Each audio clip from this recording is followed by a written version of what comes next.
Ladies and gentlemen, welcome to the W podcast. Another episode. It's going to be a little bit of a strange an episode because SaucyJay is not here, as you can see. He was supposed to be here, but there is a power outage at his place. So we are hoping that he's going to surprise us and join in a few moments. But even if he doesn't, the episode is still going to be a special because we have a special guest. I'm joined by JustDiscipline, who obviously plays Discipline Priest. So welcome to the show. How are you? Thank you. Thank you. I'm doing good. Thanks for having me. Yeah, delighted to have you. And we are obviously going to talk a lot about Discipline Priest, but the conversation is actually going to lean to a lot of other different topics.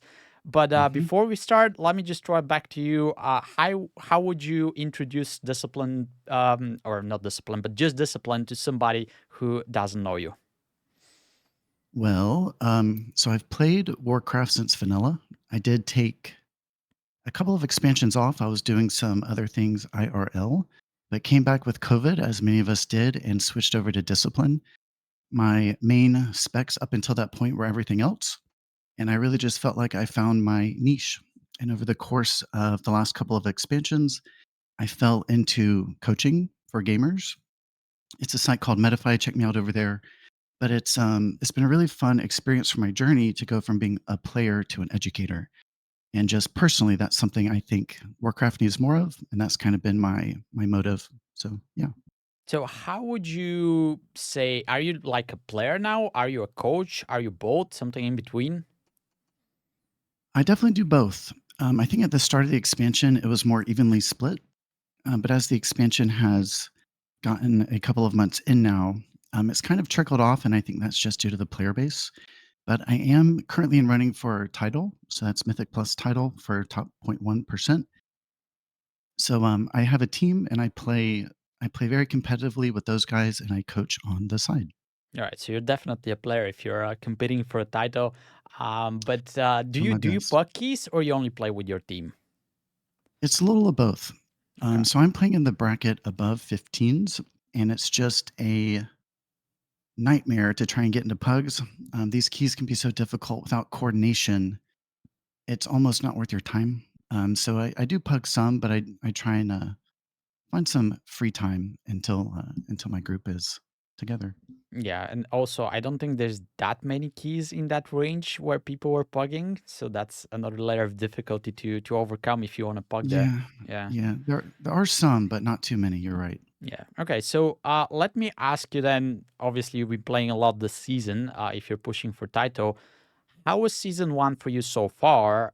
Did you enjoy it? And then how would you compare it, for example, to everything that happened in Dragonflight? Is it better or worse?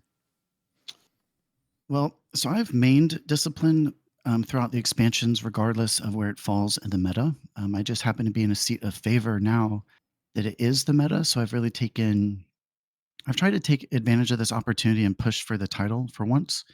But in the past, I'm the type player where I judge it based on how much fun I have. Personally, I don't give too much attention to what's meta. So in the past expansions, like even Shadowlands, it wasn't that popular. I still loved it. I do it for, I guess, just my own passions, and discipline is something I enjoy. So it's the spec that I play regardless of the meta.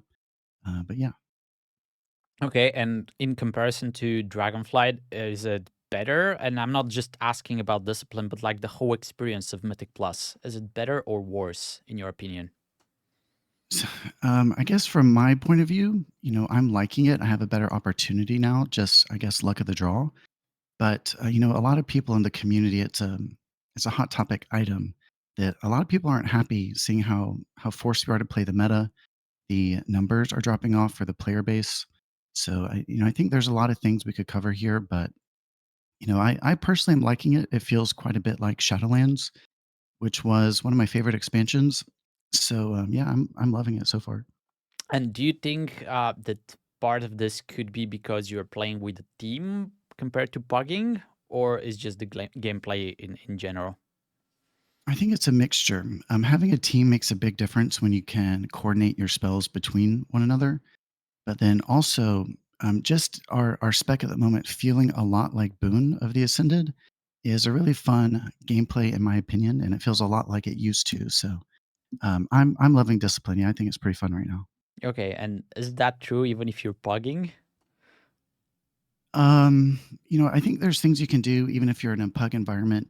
A lot of my career in WoW has been in a pug environment, and something I'll always stand by is a strong UI. So I think as long as you're seeing what you need to see, there are ways you can coordinate with your team even without being in Discord or even without knowing each other. So I think it's possible, but definitely the way the game is structured right now, things are becoming harder. Yeah. Oh, I'm asking because our sentiment kind of is that discipline is probably one of the hardest healers to bug keys into for many Mm, different reasons. Just the way that the healing works. So you do a lot of AoE healing, but if you need a spot healing, then maybe you're in trouble. And that happens a lot in bugs with people just face soaking mechanics that they shouldn't be. And then yeah. even more so, you are unfortunately a class that doesn't have interrupt. You're the only, I would not only healer, you're the only spec in the game apart from Holy Priest that doesn't have interrupt, right? This season specifically, there were a lot of pain points with a lot of poison dispels that the priest also doesn't have, a lot of curse Hmm. dispels. Hmm. I personally play this. I enjoy it a lot, but when it comes to pugging, I'm a little bit sitting at the edge of my chair and I'm like, oh God, what if, and I don't have the Yeah. solution. Well, I think I always hearken to UI. I think it's a very important part of playing Discipline.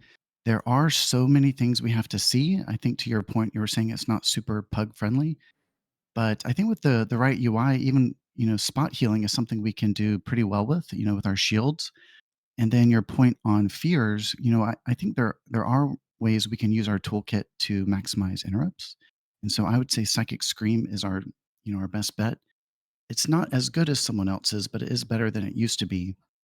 So I think as long as you're coming to Discipline with like an open mind and looking for ways to improve, there are a lot of utility spells in our book to really help even a pug environment. Okay, so you're saying that you can always find the solutions no matter what, as long as you want to master the spec and play it at your full potential.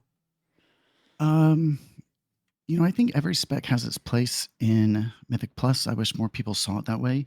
But we do have a lot of really nice spells in our toolkit. And as long as you, I guess, maybe take the steps to try and maximize those spells, I think there's a lot of potential for Discipline. Even not having an interrupt or even being poor with spot healing. I think there are ways around it for sure. Yeah, and I mean, obviously, this is in a good place because it is kind of like the Hmm. meta healer this season. Correct me if Yep. I'm wrong, but it was meta at the end of Dragonflight as well. It performed really well in those seasons. Um, I I s- think yeah, go ahead. I think it, I think it was towards the top of the list. I'm not sure if it beat out Shaman. I honestly don't remember, but I think maybe Disc and Shaman were top. But I Mhm. think Shaman was beating us out. Do you mean for season one in the War Within? You said Dragonflight? Yeah, Dragonflight. Yeah, okay. So yeah, at the end of Dragonflight, there were actually a lot of people who played. It was just not that one healer. You had some options. You could play Shaman. I think you can also go Right. with Mistweaver in some of the highest keys. Mhm. Mhm.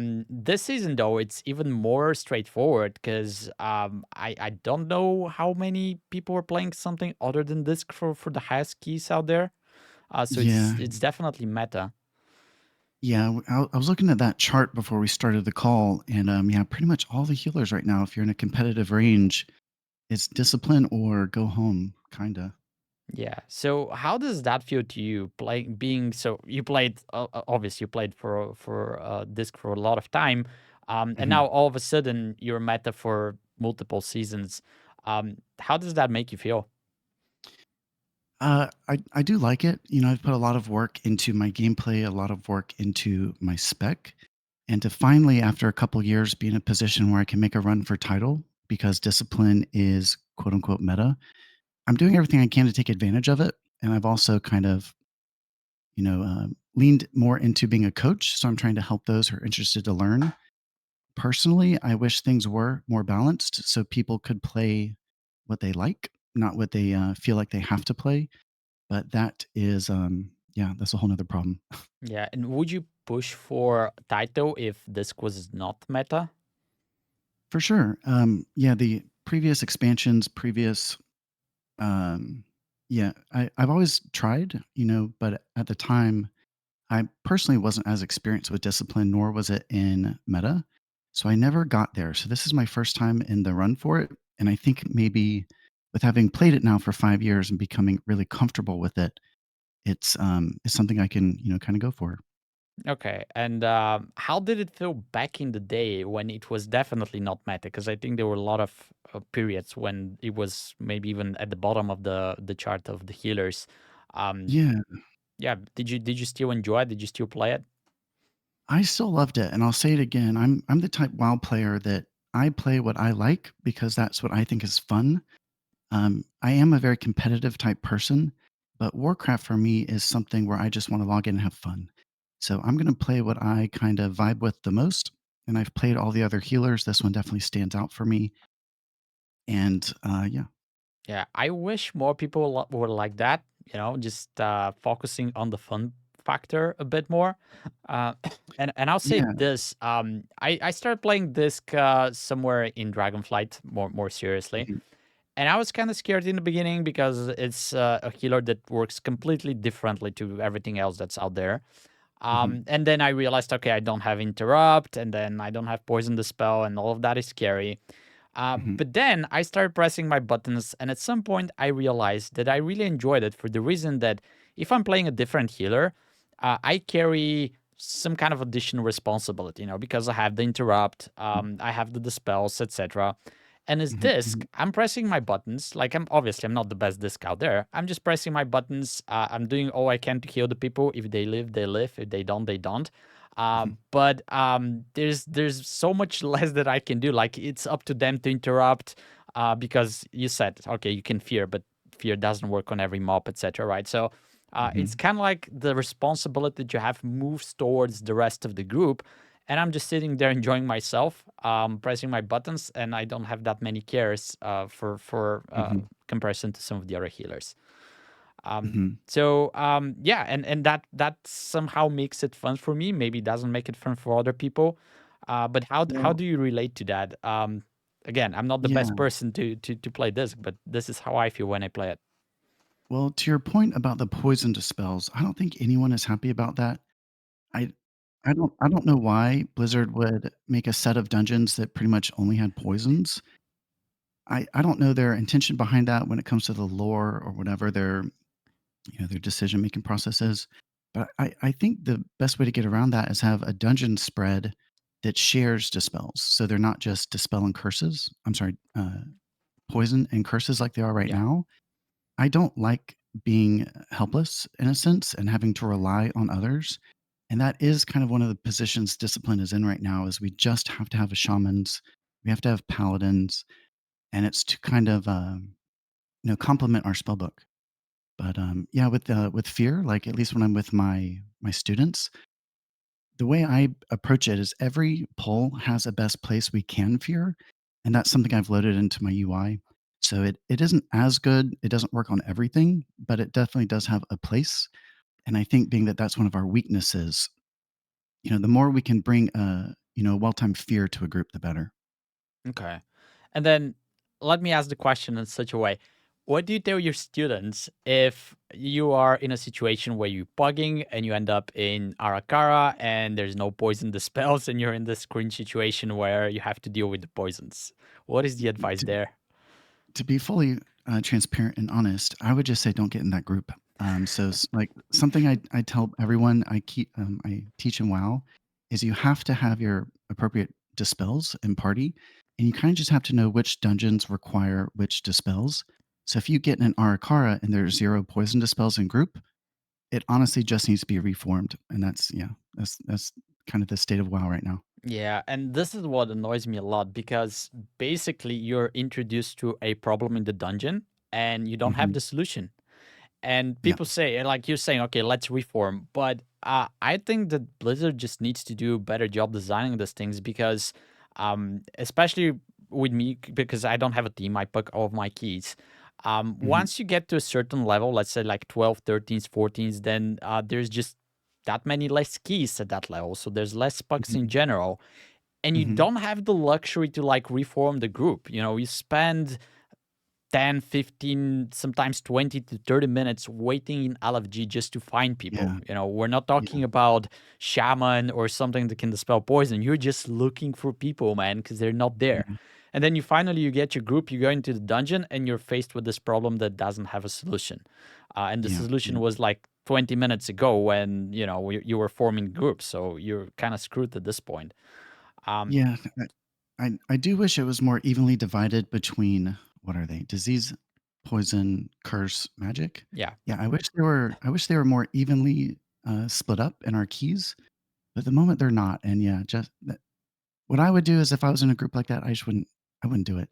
At least with our Kara in particular, those poisons are so damaging. Yeah. You have to have I mean, I would say you have to have at least 2 in party, 1's not enough. Yeah. Yeah, for sure, especially on hierarchies. But yeah, Yeah. so I guess do you have like a different solution?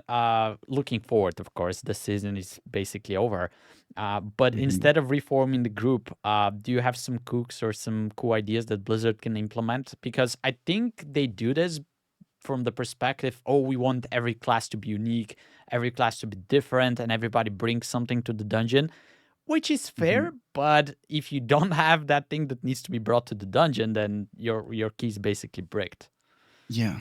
Well, it could be wishful thinking, but something I've heard around the community is an idea for a healer to be able to dispel anything. So, like for priests, we're only magic and disease. If all healers could dispel anything, I think that might be a pretty easy solution, or at least a step in the right direction for a season like this. Yeah, yeah, for sure. I don't know if they're gonna do that because that kind of Right. loses the uniqueness of the dispels. Yeah. Um, Wishful thinking for yeah, sure. Yeah. yeah, but I would also love to see that, especially from Pugging perspective. Hmm. All Hmm. right. And then talking about this, looking forward into season two, what changes would you like to see? Like, what do you expect from the game? How could it become a little bit better from the perspective of disc and then from general perspective, all the healers and even the tanks? Well, I think discipline is in a good spot. I think they've gotten a lot of love recently, which has been something we've all kind of wanted for a while. So, I mean, my biggest wish going into the new season is more one for the community. And I hope that the developers can make a more balanced game so that people could be encouraged to play something they like.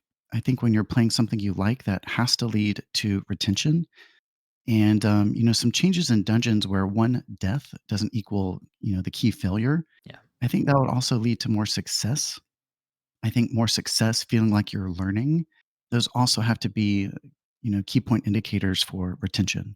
So I think if they just make a more balanced game where people can play what they like, it also might be wishful thinking. I wish more people like myself would teach WoW. I think that would also be great for the community. Oh, we're gonna get to teaching later, but teaching Yeah. is not easy. Going back to what you said though, can you like explain what it means balance to you? How can they achieve that? Do you just mean class balance, so you can play whatever class you want, or you have a different take on this? Yeah, class balance, spec balance. I forget which season it was, but we've only had one of those in the last 5 years where it felt pretty balanced. And I think what I mean is pretty black and white, just the numbers. So if you look at a set of 10,000 runs, we have the meta right now, which is Prot Paladin, Disc Priest, Death Knight, Evoker, Shaman, and it is meta because their numbers stand out by a mile. Yeah. And there has to be a way to fix that. I don't know if I know the solution, but between the specs, if there was more balance, I just Yeah. think that'd be so much better. And do you think a more frequent tuning and pushing class into a certain and specs into a certain direction is going to help? Potentially more frequent tuning. I also don't know anything about how they develop these games, but if they were able to test these numbers before something goes live, we could maybe dodge these problems altogether. I'm really not sure why they're happening. Part of me wonders if they're doing it on purpose, but yeah, having specs that are so far beyond the rest, I think that's a major game problem. I think the differences between specs should be, minuscule at best. I don't think they should be like this. it's not fair to those who, just love playing arcane mage or something, Yeah, I agree to that. I think they have good intentions in the beginning when they release stuff. Probably their goal is to have everybody lads on the same level, you know. Hmm. But I think they missed the mark because obviously they try to test and there's PTR and things like that. But it's Hmm. one thing if I go and test, let's say, Discipline Priest on the PTR, which I did. Hmm. We're gonna Hmm. talk about this as well. And then it's a different thing if they give the same character and you play with it, right? So it's just that I think once you do the tuning, once you get the numbers out, they might look good, but then once you give them into the hands of a very good player, he can actually outperform by a mile everybody else. And Yeah. maybe they don't have a way to test in those extremes. And this is how the meta, comes to life. People start playing, they figure out, oh, I can do so much damage with this, and then everybody starts to play it. Although they probably cannot output the same numbers with you or some of the best players. And then I don't know what would be the solution, but maybe you start tuning for those higher end players, which would probably screw up the other Yeah. layers of players. But it's a complicated problem. Yeah. And I think that's a good point to bring up too. It's a very small percentage of the population that plays these high level keys. So they kind of have to, I assume, consider the majority, which is not in the 0.1%. So I'm not really sure how that plays a factor. But I mean, I would think they're probably watching these type numbers and metrics every day. I mean, why they can't make changes every 2 weeks or something to make things more balanced? I don't know. Yeah. Oh, that kind of goes a little bit to augmentation evoker since it's been introduced. And I would like to hear your opinion on augmentation evoker as well. But the point there is you're buffing other people. And if you give that class to somebody who is mediocre, they're going to Hmm. do horribly, right? They're not going to perform well. You're probably going to break your key, etc. But then Hmm. you give that same class to somebody who can really min max it and they can do wonders. And Hmm. then not Hmm. only that, but they're buffing two other people who can also do wonders because they're the best players. Yep. So you end up in this world where the standard deviation, I'm using some math terms, but like the difference between the best performing players and the mediocre players is such a wide range that if you try to nerf the best players, you're gonna make this feel even more miserable for the mediocre players. And if you just buff it a little bit for the mediocre players, then that's gonna be exponentially huge buff to the best players. Yeah. Um, Yeah. yeah. So what's your opinion on augmentation of Ochre in that regard, being part of the meta now for so long and probably staying like that for season two? For sure. I guess I have mixed feelings. Like you were saying, the best AUG is going to make a difference when you have the best group. It's really dependent on how well the group is. And then, kind of conversely to that, if your AUG isn't hitting their uptime on their certain spells, you're really going to feel like you have a ball and chain in the party. But from the perspective of a healer, I love having an assist, like someone acting as like kind of my assistant, keeping the group topped. Things like Zephyr, we're noticing more and more in these higher keys, having a group wide defensive means a lot for a key. So I personally love having them around, but they do rely on a strong group. So yeah. Yeah, and this is why we say that they're horrible into pugging, especially in lower keys. Hmm. It's a different Hmm. topic. All right, last question on this regard on this topic. How are tanks feeling for you this season after all the nerfs and now we have to heal them a little bit? They need a little bit of help, things like that. Um, how does that feel for you? Did you enjoy the changes? Do you have problems healing them, or it's irrelevant to you? Well, I know things have been changed and you can definitely see it. You can definitely feel it. But I also kind of take the stance of just because it's different and harder, it's still not impossible. So there are ways to still do it. And it's pushed me to kind of improve my UI and make sure I coordinate with my tank more. And I like that. I like the difficulty. I like the challenge. But we're in this position, when we're running a 17. If you have one global missed, it can cause a death. And I don't necessarily think that's too much of a problem, but in 17s, one death means the key is over. And I think that's too big of a consequence. So personally, I kind of like the challenge. It's pushed me to build a stronger UI, but I think having one miss global and a tank dying and losing a key, I kind of think that's too big of a consequence. So I'm not sure a solution to that, but yeah. Oh, here's my take on this. If you're running extremely high keys, and I don't know if 17s are there because I'm not at that level yet, but I know people are timing 20s, they're trying Yeah. 21s, right? So Mhm. if you're pushing world first keys, I think what you're saying, it kind of makes sense. Like if you make one mistake plus 21, you're dead. Okay. Mhm.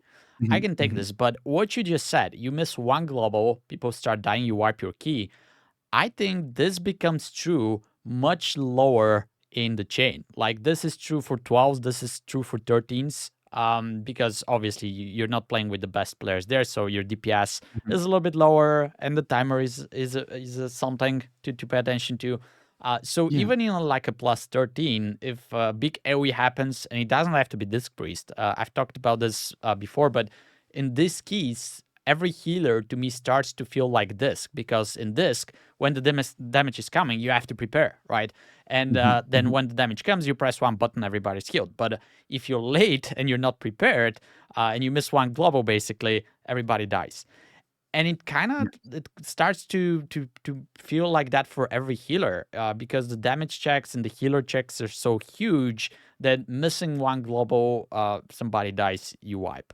And I Yeah. think it's way too early for that to be true for like 12s and 13s. But correct me if I'm wrong. Well, it's a very different system that we have today that we've had in the past, and I think a part of it is just the shock of going to something so different. I do think potentially it's all been overtuned, it's been made a little bit too hard, but in the same breath, that was something the community asked for. So it's like, now they've given us what we've asked for, and now we're complaining that it's too hard. And I've talked about it with my group and my friends. I don't know a solution to this, but they kind of started to approach this subject in keys that are sub 12. They made that change where your key doesn't deplete below a 12. Well, what about us that are in 17s? Yeah. We would like a bone thrown our way because ours is harder. And something I would love to see is also wishful thinking is just having like one do-over per week per tune. And I think this would promote learning, this would promote repetition. For example, if we know we have a do-over, we might run the key all the way through just for the practice. And that is something that I've always kind of just been that type of person where I just practice, practice, practice. I think that's how you find success, repetitions, muscle memory. And, when we don't have a chance to do something again, we're completely losing that chance to better ourselves. And I have to think, like I was saying before, that will lead to retention. That will lead to people feeling successful. That will people lead to people feeling like they're getting somewhere. And it's just having one global mist, meaning the key is over. I just think is a little too punishing. Yeah, and then you have to spend so much time farming the same key again so you can try again. It's Yep. way too punishing. Yeah, Mhm. we were actually talking about this with SaucyJay, but um, the 12s not depleting affects a very, very, very small percentage of the whole player base because Mhm. you are at some point going to be progressing 12s, but before that, you're not once you get Mhm. there. And then that's a level that you kind of get past relatively quickly, right? If you manage to Mhm. get there. So Mhm. this affects very few people for a very small period of time, and then there's nothing for everybody else. So Mhm. maybe if keys had like lives or something is kind of what you're alluding to, Yeah. because I don't think if Yeah. keys ever don't deplete, I don't think that's gonna be good. Right. Because we played on tournament realms, I guess, and that feeling of just farming everything like a raid in Mythic Plus is it's Yeah. not good. But maybe you have like one or two lives or something like that, then that could make a lot of difference. Yeah, they could even maybe turn it into a currency. It's something that you earn throughout Yeah, the week. You get one mulligan. I would love to see that. Um, but yeah, they proposed a solution for those under 12. But I want I want to do over too. yeah, exactly. And I think we have this exact same take. What if you just decide, okay, I have this tokens or whatever, and I decide, okay, I'm gonna insert it in my keys, so whatever happens, it's not gonna deplete, and those will be limited, of course. So yeah, that's something to think about. Yeah, Um, I think it would have to be a very limited resource, but yeah, something I would love to see. all right, so back to what you said. You said I don't know what the solution is going to be. They overtune things, and it's way too hard right now. Do you think if they make it much easier, do you think that's going to be better and it's going to make people enjoy it more, play more, retention, all of those things?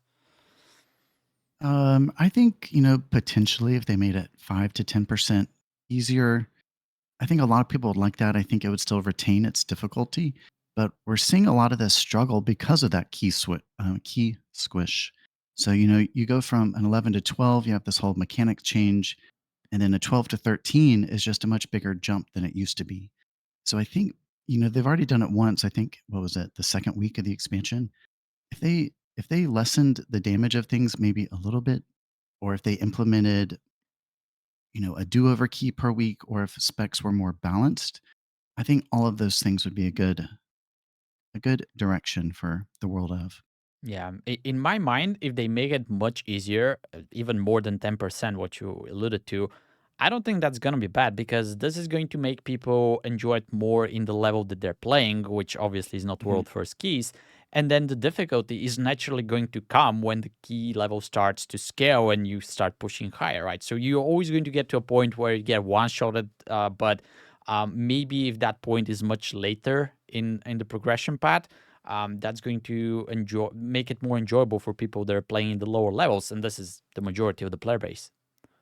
Well, I do kind of like the pressing nature of keys and how accurate they demand you to be. I think something that would really help the community is if there were more educators. When I surf YouTube, I really don't see many people teaching anything. There are some people, but let's say you're playing below 12s, at least personally, I don't think they're that hard. There are problems that you can overcome with just some practice and kind of knowing what to do. So I think that'd be a solution that would really help the player base too, is if more people taught. Okay, so let's talk a little bit about this then. You said that you're a coach. First, what kind of inspired you to go into coaching and to start being like a content creator that creates guides and helps people to play the game? Well, let's see. So I've kind of always been a teacher. I've had several different passions in my life, and they start out with me mastering the trade, and then it kind of just naturally segues into teaching. So I think my journey as a WoW teacher, I just started a YouTube. It was back in Shadowlands, and I just, from my perspective, taught how to play Boon of the Ascended the best I could. And I did that for, I think, a couple of years. And then I had some people asking me to review their gameplays, some of my subscribers. And I think that's just kind of how it started. I started watching other people play and coaching them. And then I think along the way, I kind of leaned into my channel more. And then also along the way is when I found the website Medify. And it's been a really great service to connect me with people. And it's been a really, I think, great way for me to grow as well, is when you have to put yourself back in the shoes of a total beginner. I think it's something that even helped me grow. So it's been fun. All right, and what does it take to be a coach? Like, how much effort is it, and do you enjoy it more than being a player?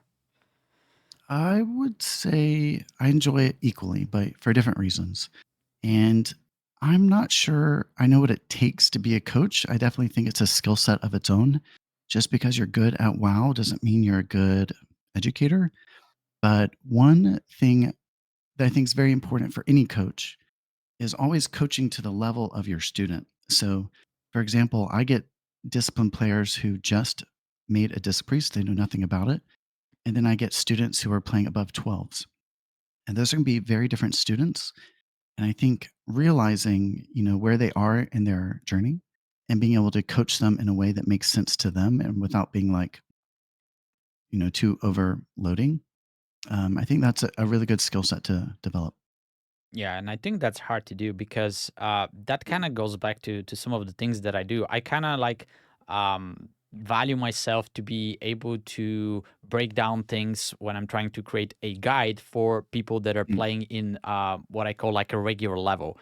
Because I yeah. have many occasions where somebody comes and says, "Oh, this is the world first player," and they said, "This is the build that you should be using, and this is the way that you should be pressing your buttons." And it's not a bad advice. Like what they say obviously makes sense because those are the best players in the world, but that doesn't always apply to lower levels Yeah. because we play a different game than what they do. It's a completely different game if you play lower keys and you're pugging compared to world first keys with an Yeah. organized group. I Um, think it's pretty hard too if you're a master of something to forget the things that are second nature to you and like to dial it back and teach someone all of these things that you know yeah are just second nature to you. I think that's a skill set as well.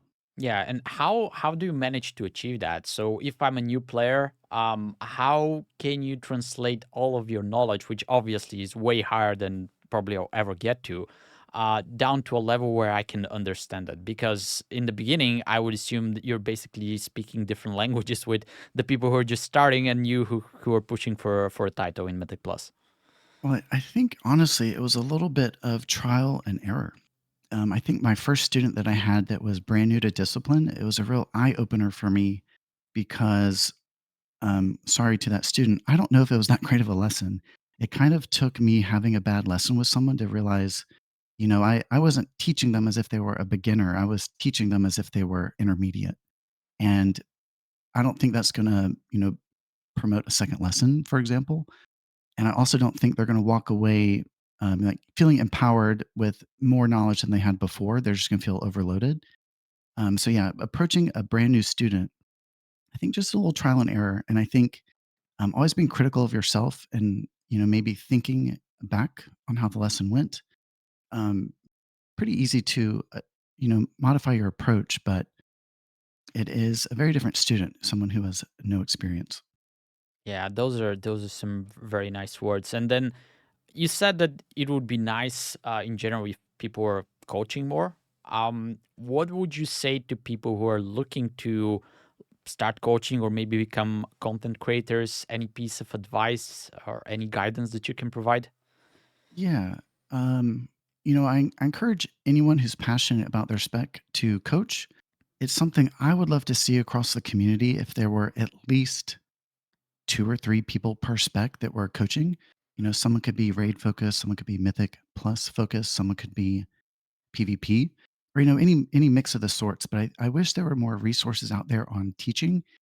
And I know it's not something everyone can do, but I think just getting started. I think knowing how to video edit is probably a good skill. I think YouTube is a great place to kind of get going. Twitch is a good place to get going. There are websites like Medify, which actually connect you with students. So I think the best way to do it is just start and day by day, just kind of keep making content. And yeah. You're saying just start, but if you think about it, it takes so many things. So if you're teaching something, obviously you need to be, as you said, kind of like a master. You need to know what you're doing so you can transfer Mhm. that knowledge to students. But then you need to know about YouTube, the algorithm. You need to be able to video Mm. edit.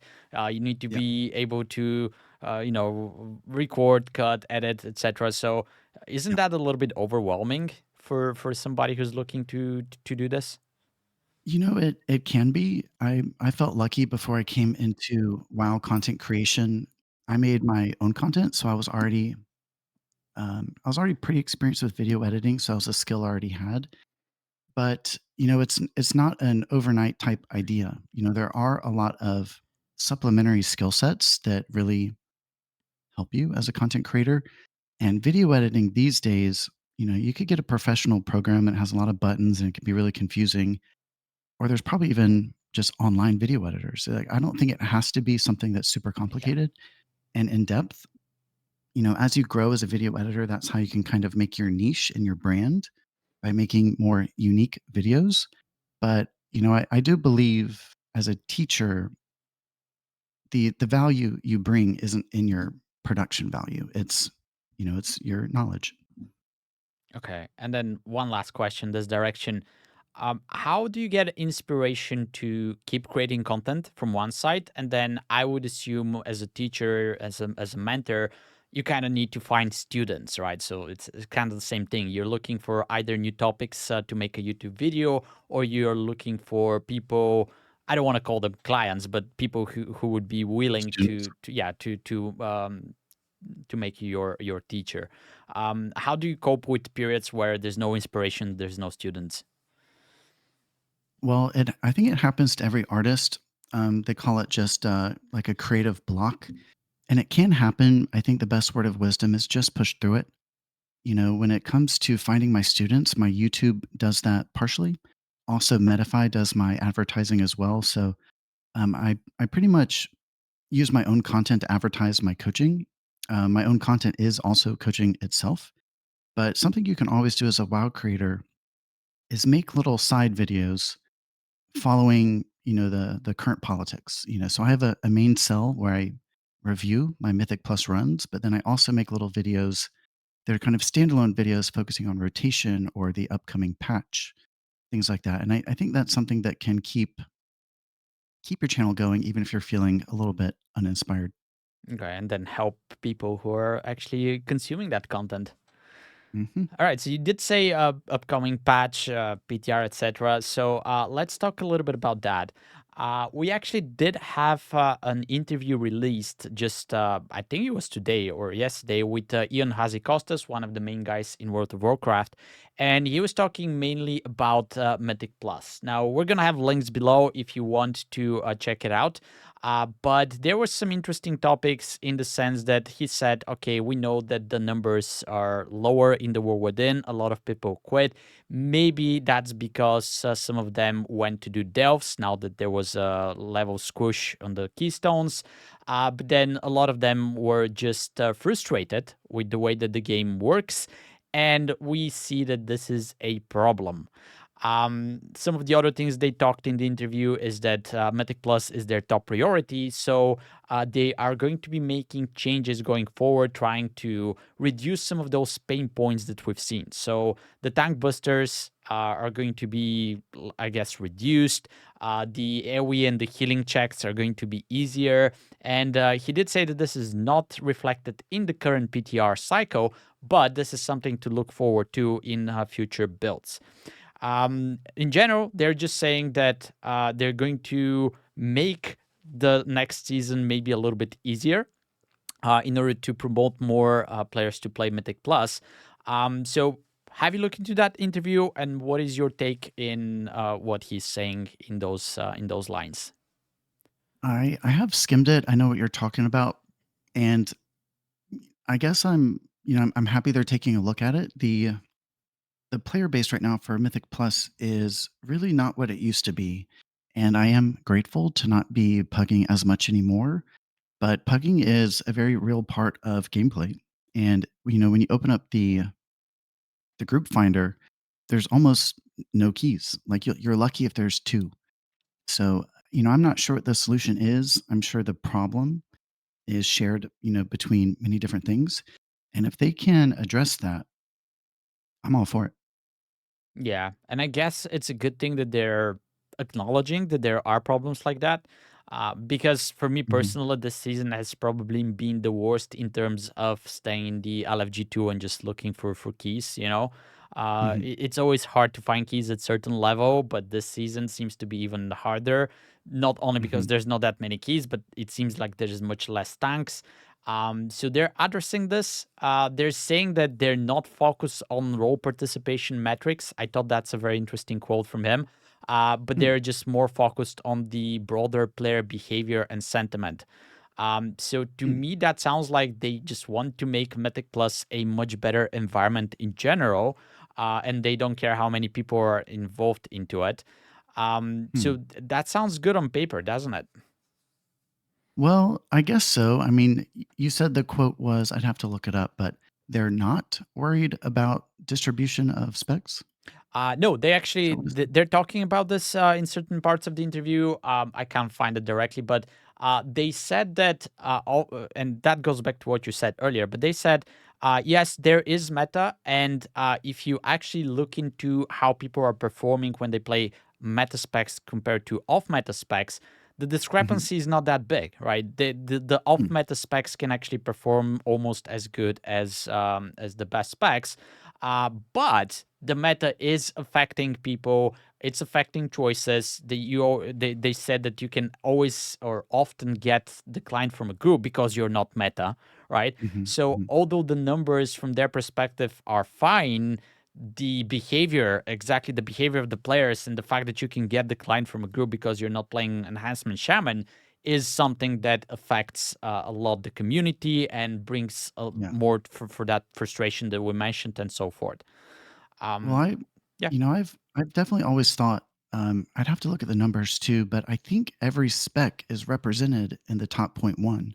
So I think, they the community base misconstrues this, and I partially blame the content creators, but they think unless you're meta, you're not viable. So I think that might be going along with what the article is talking about, that, even if you're off meta, it's still possible. And that's one of the reasons why I wish people would just play what they enjoy. I think you'll have a better experience doing that. And if there are content creators that teach, that's also something that's going to empower you to feel good at what you're doing rather than just personally. I don't like focusing on what's meta and what's not meta too much. I am, I guess, lucky at the moment that discipline is meta, but, yeah, a position that I hold is even if you're not meta, it's still possible. So yeah. yeah, I like what you said. I haven't looked into numbers like that, but I would assume that in that 0.1%, there's 39 specs, right? I would actually expect Mhm. to see all 39 there. I If think I you, think there are. yeah, Yeah, you can definitely see where the meta is based on the percentages of the pie graph, but I think every spec is represented, so it's possible, all specs are viable. Even though one might outperform the next, it doesn't mean the other one is bad. And I think that's where people kind of get ahead of themselves with this conversation, is they think unless you're meta, you're not viable. And I think that's wrong. yeah, and that is kind of contributed to because if you look into that 0.1%, probably Mhm. 96, 97% of the people in there are actually playing meta specs. So it Yeah. looks like nobody, like almost nobody's playing the other specs, but they are there. So that Yeah. is a proof that you can do it. But that community perception is everything because those few people that are from the off specs, so to speak, they're probably those hardcore players that never switch and they're like, oh, I'm survival hunter for the rest of my Mhm. life, right? But then everybody else is just going with the flow and they're saying, oh, this kid is meta, so I'm going to heal on this, screw everybody else. And then on the next season, they're just going to switch to the next flavor of the month healer. I could be totally off base here too, but I think most of our content creators are high end players, and all the content they produce is about the meta. So I think it kind of creates a cyclical problem where the content creators only talk about meta, and then, like, therefore the player base only knows to talk about meta. And it's like they feed one another, and it kind of, I think, is part of the problem. And that's just a hill I'll die on. Okay, yeah, I haven't thought about it from this perspective, but I Yeah. think I kind of agree. I need this to soak a little bit, but maybe you're correct. Well, in my content, I've been doing it for almost 3 years. I've never once mentioned it. And I think it's something that exists. It's important to acknowledge it. If you are pushing for, rank one keys, I think it does matter. But I think even all the way up to the 15 range, 15, 16, I mean, that's where our title cutoff is at the moment, 15 and 16s. I was looking at a graph the other day. Every spec is in the top point one. So I do think it's possible. And, I think a better focus for content creators is focusing on, hate to say it again, educating, teach people, because it is possible. The meta is only as important as you make it. Yeah, and I'll add something to this because I just managed to relate myself to what you're saying. Back in the day, I started my YouTube channel by just uploading my runs as a restoration shaman because this is something that Mhm, I've played basically. It has always been my main, although I have many ults. And mhm. obviously, I would upload the runs. Nobody would watch them. I'm nobody. I'm not running 17s. I would just run everything to like 12s, whatever the numbers were back then. But Mhm. my channel actually started to pop off in a season where Restoration Shaman was not in a good spec. The good place. Sorry, I don't remember what season or what expansion it was, but people just started watching the videos and commenting below that and saying, "Hey, you're still playing this? Like nobody plays Mhm. this. Why are you playing this?" So Yeah. basically, this is how my journey started. And instead of being a meta slave, you can actually try something else. You might like it, and who knows, maybe you can start a YouTube channel, become a content creator, something like that. Saying that you can only benefit from it. Yeah. I think as people, you're going to be called to one spec over the rest, and just and like the vibe of it, the role play of it. And I wish people would just feel more empowered and feel safe to play what they like rather than chasing the meta. And if you're looking to get into content creation, I don't think it matters if your spec is meta or not. If you're passionate about it, and if you know every bit about it, all the ins and outs of the talent synergy, the spells, that is something that I think will sell in a video. And I think that's really all you need to kind of catch someone's attention. Yeah, and in this scenario, it's probably better if it's not meta, because then you'll be the only one who's making this video. All the other content creators are talking about whatever are those five specs that play in the high skis. Yep. Yep. Yeah. All right. Mhm. So there are some Mythic Plus changes for season 2. Some of the dungeons are getting their tank busters reduced. I think I already said that. We're not gonna delve into that too much, but one other thing that I would like to talk about is going back to the Discipline Priest. They Mhm. announced some of the changes. I actually played on the PTR already a little bit with them. And Yeah. I would like to see what is your take on everything that they said. Well, Yep, go ahead. well, I was just gonna say, question for you. I've not done PTR yet. Were you playing Divine Aegis, or was that not in your build? Divine Aegis was the thing that gets a shield if you crit. Correct me if I'm wrong. Yes. Yeah. Yeah. I think I was playing it, but Okay. I played it in season 1 so far on live, Okay. and I on live it would do a lot of healing for me. Didn't feel it did that much on the PTR. Um, Well, yeah, I'm curious to try it. I've not yet done it, but I think a lot of these changes, it's going to be hard to predict until we get there. But I made some wild predictions on my YouTube where we might be playing Aegis again. It was buffed pretty substantially, but the craziest thing for Discipline is we're losing Rapture. yeah. I don't know what we're going to do about that. So that's my first question. So if you go to the notes where they announced all the changes, etc., Mhm. they start with the following sentence. It's kind of like a developer note.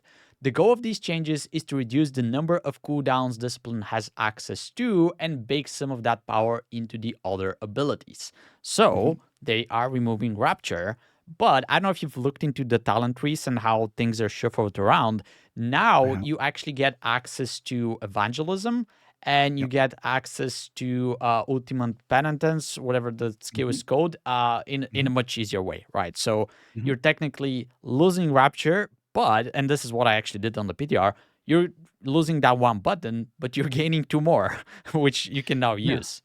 So Well, that those kind of were didn't make sense to me because they're saying we want to reduce the number of cooldowns, etc. But once you actually go there and play it, it seems like they increased it. well, so those talents were in my predictions. I really should get on PTR and see if I could get a better opinion. But when I was thinking about it, I think evangelism and rapture kind of go along with their mission statement there. So when you look at the talent tree, rapture is taken out and evangelism is put in its place, the same exact position. Yep. And at least when I was thinking about it, I do think bringing absorbs to a group is one of the best utilities a healer can bring. So losing rapture, I don't really like the idea, but I think evangelism is going to be similar. So instead of maybe giving 5 globals, 5 shields to the party, evangelism, 5 shields like proactively, evangelism is a post damage event. And I think it'd be quite the same as long as you have the entire team atoned. You hit 1 global that heals all 5 rather than 5 globals to heal 5. Yeah. So it's a different approach, but I think it's going to kind of fit the same bill. Yeah, I would say I was never a fan of a Rapture. Mind you, I'm not a main disc Really? player, right? Okay. Because I found it a little bit hard to play with. Just align everything, throw out the shields, and from that perspective, evangelism is much easier. Just press the button, you heal everybody, you extend the atonements.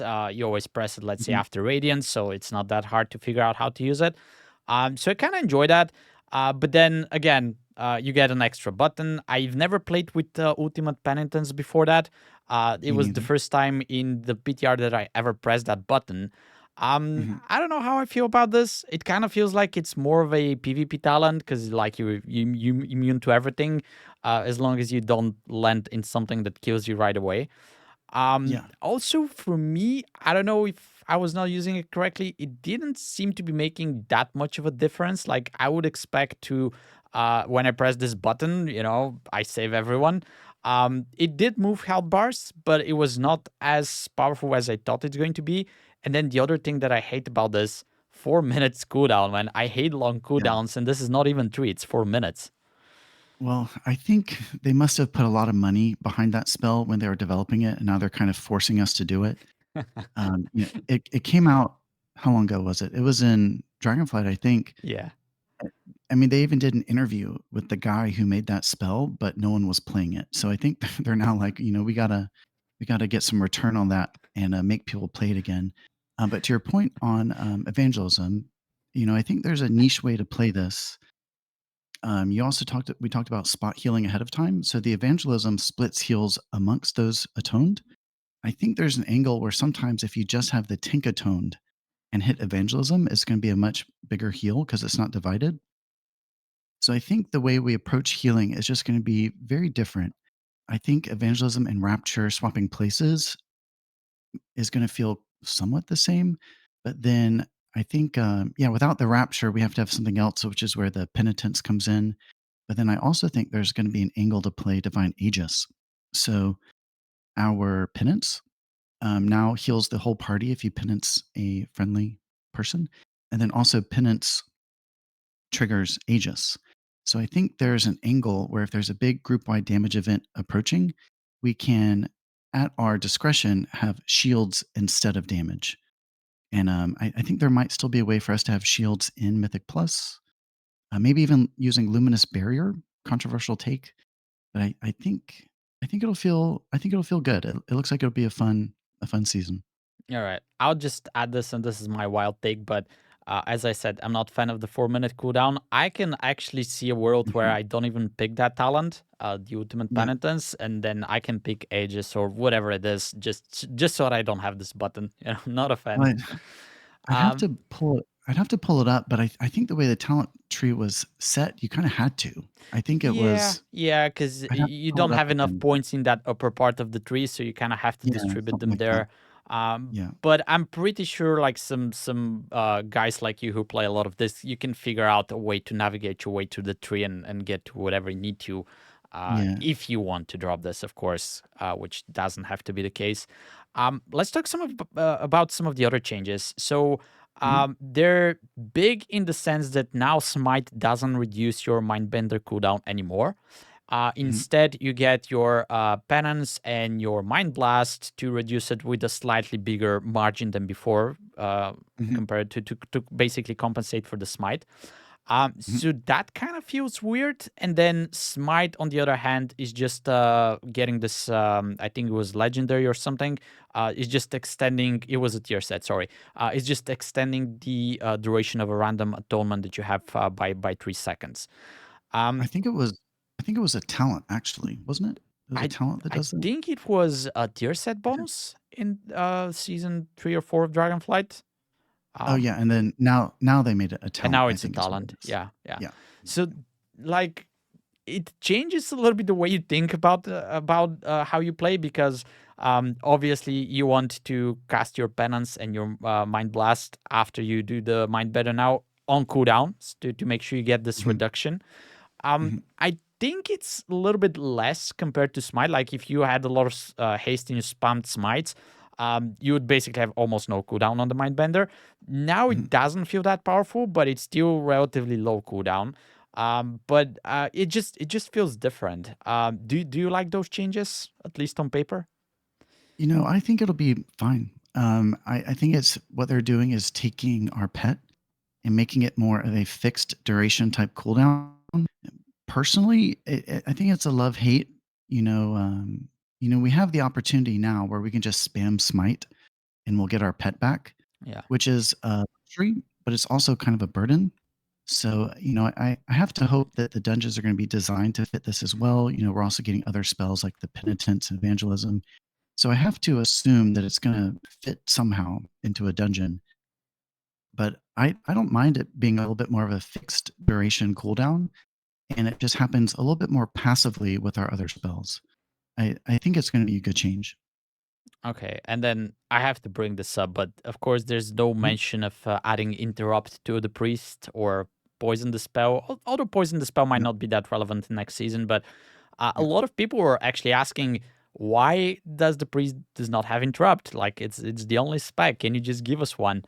Yeah. And now they're not saying anything. It's not necessarily going to be the case. It's not never too late to make more changes. But what's your take on that? I I do a lot as a healer. I do everything I can within my group to kind of carry every bit of responsibility I can to not have to worry about a kick. Um, I wouldn't even know where to begin. I've never had a kick in my book. So I kind of like the position we're in now, where it's not something we worry about. But again, we do have our psychic scream, and in coming from Dragonflight, it was buffed. So it used to be target capped at 5, but now there is no cap. So it is a very reliable interrupt.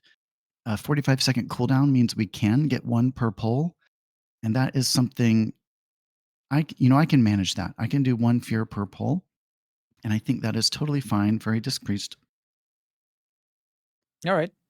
That Yeah. sounds good. Now, obviously, you're still gonna continue playing this next season. I think that's gonna be a stupid question. You're probably gonna Yeah. enjoy it as much as this one. But Yeah. do you think, in general, I guess the question that I can ask is, do you think this is going to be in a better place, worse place, or maybe at the same level going into season 2, based on everything we've seen so far with all those changes and tuning, etc.? I hope one way or another it stays strong. I would love to see, I should know this already. I'm not really even, I'm not the type player where I read ahead too much. I just play the retail. But if we have dungeons that are less poison curse forward and maybe have some with diseases, that would give us some more, credit and a key. So I hope we stay consistent. I'm looking forward to the changes, to be honest. And yeah, if we could just maybe get some diseases back in rotation, that'd be nice. Yeah, I think there are a couple of dungeons with diseases. I'm not so sure about poisons, so it might be the case that now shamans are irrelevant because there's no They're out. poisons to dispel. Yeah, and you actually need. I don't even know which healers can dispel diseases apart from monk and priest, but they might. Paladins, I think. I sorry. I think paladins can do it too. Maybe I'm not I think sure. they Like can. I need to check this, but it might be the case that now everybody wants a priest because there's no more poisons and it's diseases instead. Well, I will still be playing Discipline. My YouTube channel's name is Just Discipline for a reason. Yeah, I've made all the other specs, and this one is just the most fun to me. And regardless of where it falls in like this perceived meta, it's still going to be something I play. I feel like I just know it too well to kind of abandon it. I think there's a lot of power in maining something for years. So even if you're an off meta, I think as long as you're good enough and playing your spells to the best of your ability, that there's always going to be a place for you in keys. So okay, yeah, I totally agree with that, and I just hope that more people have this mindset like you, and they don't care that much about the meta and just play what's fun, and everything else is just going to settle in place. yeah, Um, I think it's a battle. We won't win. I think people are always going to care about meta, but to the best I can do, I'm not going to focus on it in my channel. Focus more on teaching and just do what I can to make even small waves in the community. I'm happy with that. yeah, I mean, even if we manage to like open the minds of a few people, that's A a win couple, for me. yeah, Yeah. yeah. All right. So let me ask you a few closing questions. Are you playing many ults this season recently, or is it just Discipline Priest? Just discipline. I have my Resto Druid named Resto, and I have my Holy Paladin named Holy. But I've not been playing them. I thought about going Og, who I have named Og, but I've just been too focused on discipline. There's been too much I feel like I needed to learn still. I'm very passionate about UI, and that's something that's taken a lot of my time this season, is getting my UI totally maxed out so I see everything I need to see. So I also I commit more time to WoW than I'd like to admit, to be honest. I personally don't want to have an alt and be playing it even more. And that's just me. Yeah, that's actually one of my questions. How do you manage real life with playing a game and then not only playing it, but obviously coaching, which is devoting even more time to this game? Because Yeah. maybe people don't know, but you're actually a very active person in real life as well. You've been on America Has Talent, and you've been on TV, etc. So how do you manage to find the balance with all of that? Well, I just approach it like on a day by day mindset. I have all these different responsibilities in my life, and I make sure I tend to them every day. And I think that's the best thing you can do is not neglect responsibilities, not neglect your fitness. I think those of us who sit and play video games a lot, stretching is very important. So I think just day by day, just make sure you don't neglect things that are important to you in your life. Yeah, that's a good take. Um, Hmm. and then you say you play a lot, but you play basically a single spec. You always play Yeah. discipline. How do you keep it fresh? Like, how do you maintain that entertainment level? Doesn't it ever get boring to you? It actually doesn't, but there are some things I do. I do preach this to anyone who's really interested to learn: is record yourself and watch yourself back. And there's so much you can learn from that, like third person removed or whatever you call it. So many things you can do to improve yourself. I think something I always look for is if there's a mistake of any kind, was there something I could have done to make a different outcome? And what can I do to my UI to make sure that doesn't happen again? So I'm constantly picking at my UI, constantly picking at my approach. I'm constantly strategizing with my team. And we do only meet every other day. So on the in betweens, I do what I can to kind of maximize my UI a little bit more. And that is something that, at least personally, is really fun to me, is getting a good UI. Yeah, and I think this mindset that you have, like, watch yourself, figure out the mistakes, see if you could have done something better. I Yeah, think we can do this like as an advice. If you want to be pushing for a title, you kind of need a mindset like that. You need that to yeah. get to that level. I certainly don't think I know everything, but I think one of my best advantages is I approach WoW with always having a beginner's mindset. I never think I know everything, and I'm always looking for ways to improve. And that is something that I think you should be doing daily. Anytime there's a mistake in a key, to kind of go through that list I was talking about, kind of watch yourself back, see if there's something you could have done differently. And I think that's a great place to start kind of improving and learning. Yeah, that's awesome way to end it. Let me ask you something else though. If you Sure. played Holy Paladin during Dragonflight, they had this huge rework at one point. They become Hmm. so powerful that everybody switched to Holy Paladin. It was the meta, right? It Yep. felt amazing. People came back to the game and they messaged me. I just came back to play Holy Paladin and try it out. And after that happened, there was basically no other healer out there at this point. Blizzard Hmm. started nerfing it, and they nerfed it and nerfed it and nerfed it, and they made it so bad that in the end of Dragonflight, nobody was playing Holy Paladin. It was a horrible spec to play with. Hmm. I don't think I ever spec my Paladin to Holy in Season 4. I just played Red and Protection. It was that bad. So Hmm. basically, what happened there is Holy Paladin was amazing. It felt really good. It was powerful. It was meta, and then they axed it and buried it over under the ground. They Aren't overcorrected. you? Yeah. Yeah, yeah. So aren't you scared that Discipline Priest being kind of like meta right now, being pretty good at the end of Dragonflight? Aren't you scared that it could follow track and eventually Blizzard could completely destroy it just so that it's not meta anymore? Um, am I scared personally? No. I've done everything I know how to do to maximize my tune, and it's an endeavor I take on every day to try and get a little bit better. So regardless of where the meta is, I know I'm going to be a valuable part of my team. And I think, again, no matter if you're the meta or not, I think as long as you're doing everything you can to maximize each one of your spells, you're going to be a valuable member to your team. So, I mean, from one angle, if the meta does shift, I might be getting less invites, and I think that kind of does suck. But thankfully, I've fallen into a group where I don't really have to worry about that too much. All right, and then I guess lastly, some advice into finding groups and how did you came along to play with your team? So I think I just met them through Group Finder, and I think that's probably my best tip is if you have a successful key, in those last couple of minutes before everyone disbands, just maybe friend your tank or ask if the group wants to go again.